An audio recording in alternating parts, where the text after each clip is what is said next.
We are now making our way downtown to the end game of the entire Raditz saga of this What If. How can our heroes deal with the Omega, the boogly boogly, scary Chris Sabat, beefy dragon man? Hey folks, MasakoX here. Even though this part of the Raditz legacy seems quite a bit different from the Dragon Ball Z timeframe that you're accustomed to, I can quite assure you that this whole shindig is all connected. All born from the notion of the brother of Goku getting more screen time and potential, of Goku having a sibling being recognized too. Capitalize on that. We asked about not only his actions post the Raditz saga, but also now into the endgame of GT. Despite the ideas of GT being quite spicy in terms of fan appeal and overall outlooks, we need to understand that that series did do some things right, and is a bedrock for some pretty entertaining adventures when you actually look at them on paper, so long as the desire to do so, as well as the implementation of said adventures, is done in a manner which, inspires creativity, makes sense, and is true to the original sentiments and intentions of the first Dragon Ball series. That's what they were trying to do. And in the original, it didn't quite work out, and soon it became a divisive show with not much resolution in its directive, and it ended up basically doing what Z did, only more ludicrously, because they realised, hey, Dragon Ball Z sells. Well, now we aim to tweak it, and adding Raditz automatically makes everything better, right? In the last part, we saw the arrival of Ice and Nueva Shenron, as well as the aftermath from the other dragons. But as we know from the show, those two dragons are pretty much the only non-Shin Shenron dragons that people care about.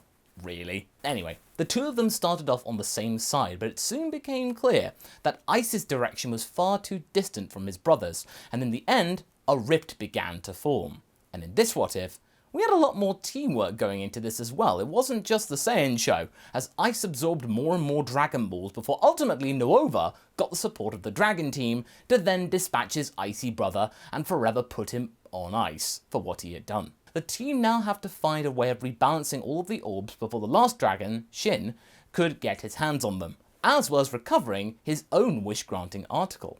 In the resulting silence after Ice's explosive conclusion, the team and the Golden Dragon now had to figure out what to do next, as well as get with the program as to how to work together despite fighting each other only moments ago. As the tensions had indeed slowly started to fade away, becoming clear of their present situation between Nueva and the Dragon team, the Dragon started to actually explain without the feeling that he was on the back foot for once or about to be ambushed. He felt sort of at peace. He had a feeling that he chose to listen to, despite Ice having the same sentiments but ignoring them. Also, he had that connection with Goku, given that he had the 4-star ball embedded in him. Yeah, he knew he could trust these people ultimately to help restore order to the Dragon Balls. And after that, who knows? We don't have much time, said a rather relieved but still rather stoic Nueva to the serious expressions staring back at him. We may have been able to stop Ice from enveloping this world in an icy tomb, but there is a far greater concern coming our way. There is one more brother of mine fast approaching, lurking in the shadows. I can feel it. If my brother finds these 3 Dragon Balls that belong to Ice, no one, and I repeat, no one, will be able to stop him. Not even myself. Raditz was stunned. Seriously? But Ice was so strong with those Dragon Balls in him. Is your brother really that formidable? Nueva gravely nodded and continued. I'm afraid so. Even if I were to consume these Dragon Balls right now in front of you, I still would not be strong enough to take him head-on in battle. Vegeta glared at the dragon, him becoming more and more useless by the second, but something had clearly gotten to him before that. Yes, we get it. Big bad coming. But go back a second. This rebalancing that you speak of, what did you mean by that? What does that entail? The dragon grimaced. They were getting bogged down in the specifics at a time like this? Nueva really didn't want to waste any more time talking when Shin was roaming free like this, but he was also aware that if he didn't explain any more to these people, these creatures will not help him, and the one they call Vegeta would probably, and gladly, lead the charge against him.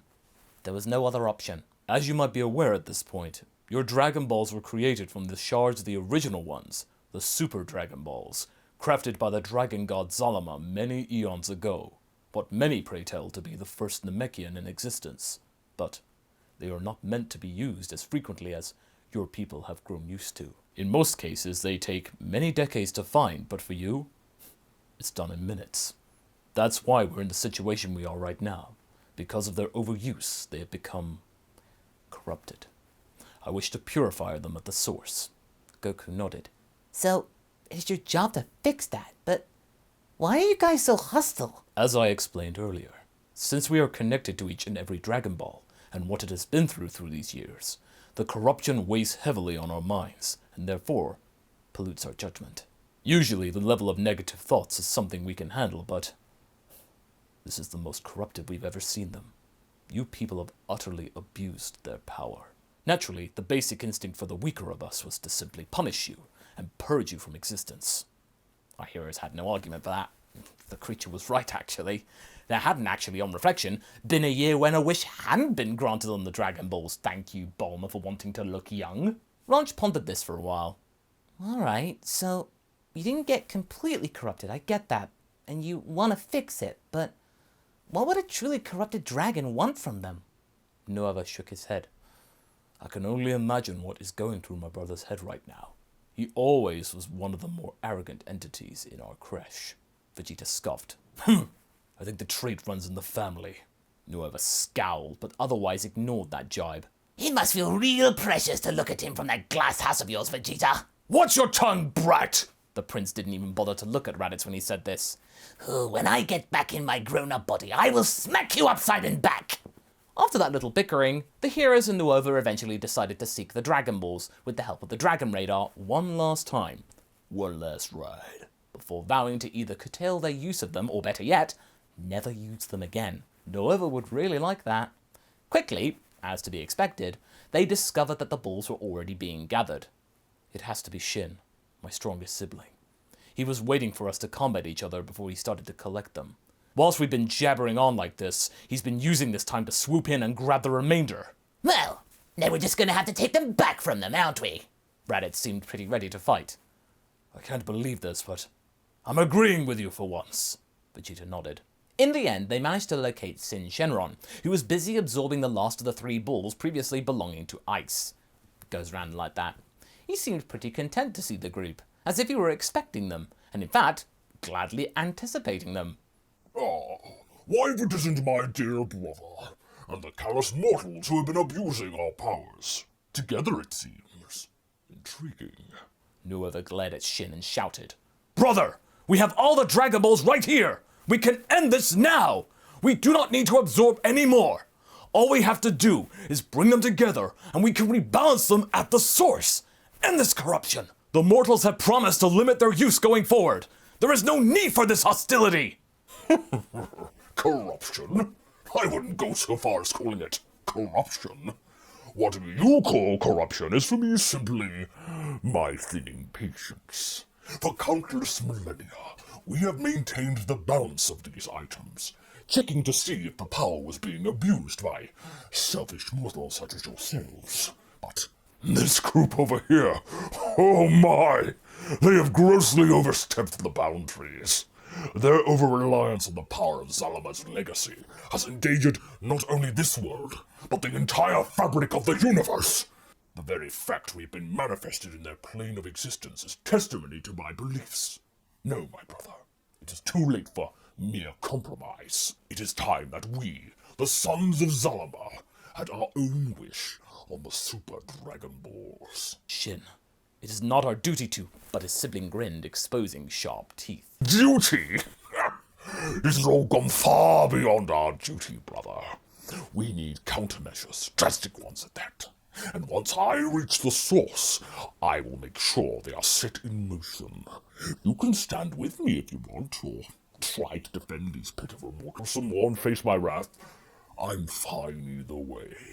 Vegeta and Raditz had had enough of listening to Shin jabber, as they both powered up and charged to attack the dragon. To their shock, not to our shock, he easily caught both their punches.